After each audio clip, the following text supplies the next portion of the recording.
Hey guys, welcome back to Transfer News Weekly, a series where we discuss the hottest transfer news and rumors in world football. Today I'm joined by Thomas. For our first story, it has been reported by Sky Sports Football that Gareth Bale is currently in talks to move to Jiangsu Suning, where he would be paid £1 million per week. At Real Madrid, 30-year-old Bale is currently being paid £600,000 per week. So, how do you think this move would affect Bale's career moving forward, Thomas?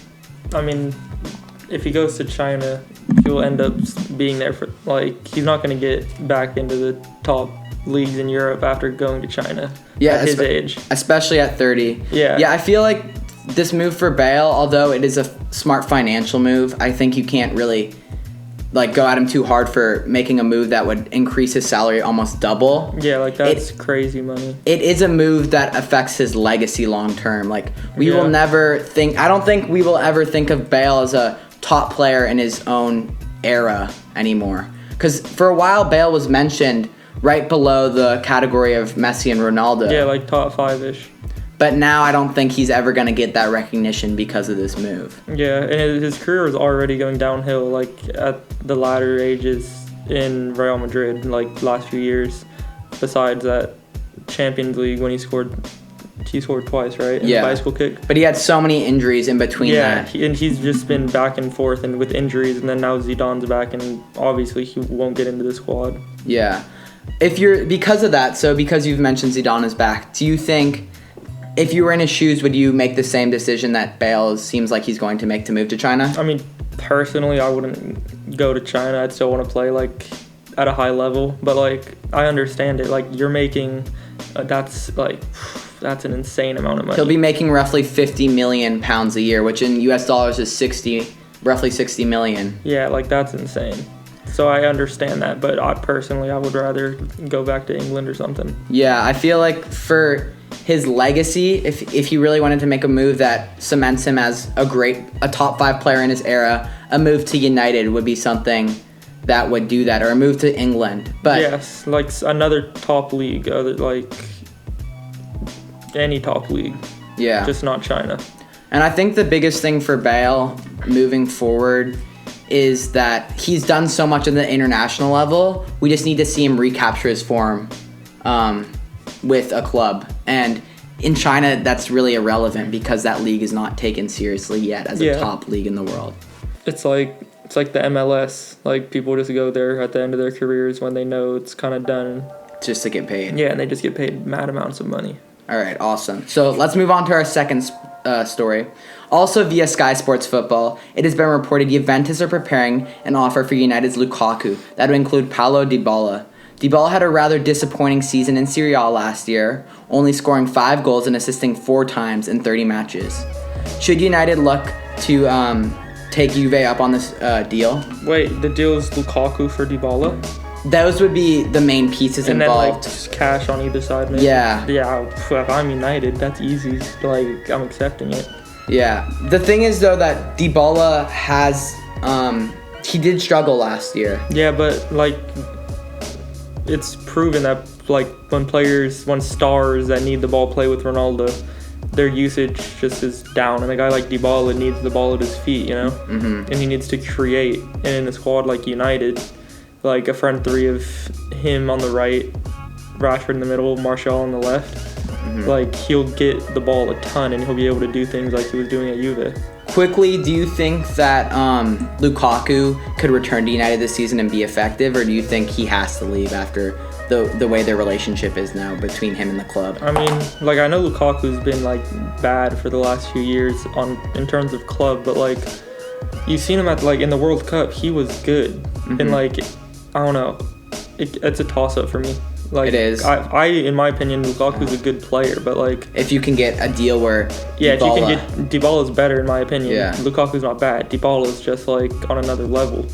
Yeah, it would be interesting to see how the optics work out in terms of if you were to do a swap with Dybala and Lukaku, how the cash or how other players would be involved in that. Because I would say, depending on your preference in terms of style of player, you could make an argument for either one to be more valuable. Because both have... I think, personally, I would prefer Dybala because maybe he is a little Well, Lukaku's also like 25, so Lukaku's that young? I think he is still that young. Because when he made that move from Everton, I think he was only 23 or 24. So I think it's going to be interesting depending on how the cash works out on each side, whether United would take it up. As a Manchester United supporter, I would think this is a move that they should look to make, because United have shown that they want to make Rashford the man up top. Yeah, and he's good enough. But he has the skills. He just hasn't been producing. And Lukaku kind of got in his way of that, whereas Dybala's already gotten used to taking a back step like he did with Ronaldo. And, like, Rashford's more of the guy you're looking to play in behind and, like, with his pace. And Dybala can, like, drop in and receive the ball, like, from the midfield and, like, create stuff and be the guy sending Rashford through. Yeah, I do also really like that dynamic. And another thing about Lukaku, why he didn't really fit in at United, was he's so ball dominant. Like, he needs the ball to create. You can't really play him in. He doesn't really run in behind. He's not super creative. He's more like, I need the ball at my feet. Yeah, like he needs the ball in the 18-yard box and he can find his own shot, but that just wasn't happening for him at United.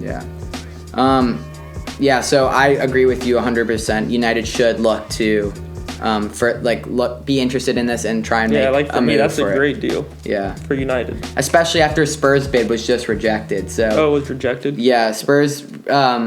Breaking news: Spurs made a £45 million deal transfer offer for Dybala, and that was rejected. So a swap where you don't really want Lukaku at the club anymore could be a cost-efficient way to do that. Yeah, especially for a guy like Dybala. Yeah. All right, finally, let's move on to our third and final story of Transfer Weekly news. Arsenal recently signed William Saliba, an 18-year-old center back, for a fee of £27 million. Saliba will continue to play in League One next season to develop and will join Arsenal in 2020. Next, Arsenal also signed 22-year-old Real Madrid midfielder Dani Ceballos, there we go, to a season-long loan deal. So, no question these are like good signings moving forward, but do you think it's really enough to help Arsenal compete for the top 4 next season? I don't know about top.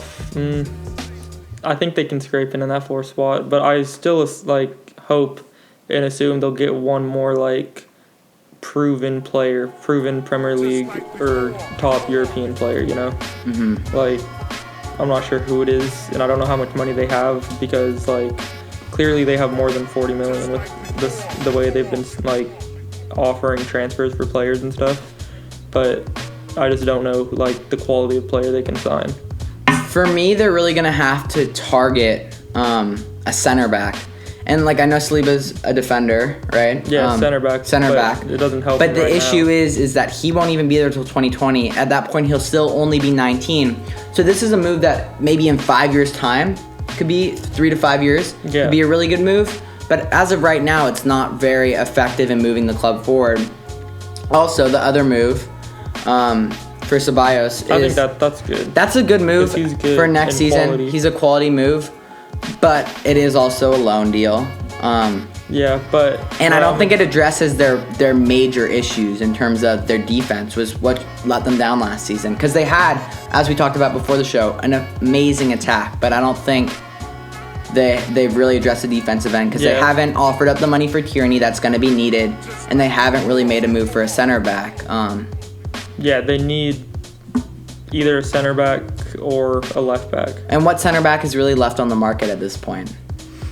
Like, I don't see them making a move for a center back. Tierney is still in play, and I think they should go do that. But Koulibaly is like, they're never gonna spend that kind of money though. But would be like the perfect person, or Umtiti from Barcelona, because like Barcelona have been looking to transfer, get rid of him all summer.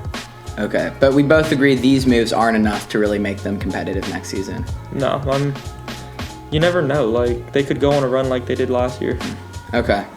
All right, well, that is it for Transfer Weekly News, Episode 2. If you guys enjoyed, make sure to drop a like and hit that subscribe button. We're aiming for 20 likes on this video, so let's get the comments also going. Let us know what news you guys want us to cover next week, and thank you, and take it easy. Peace.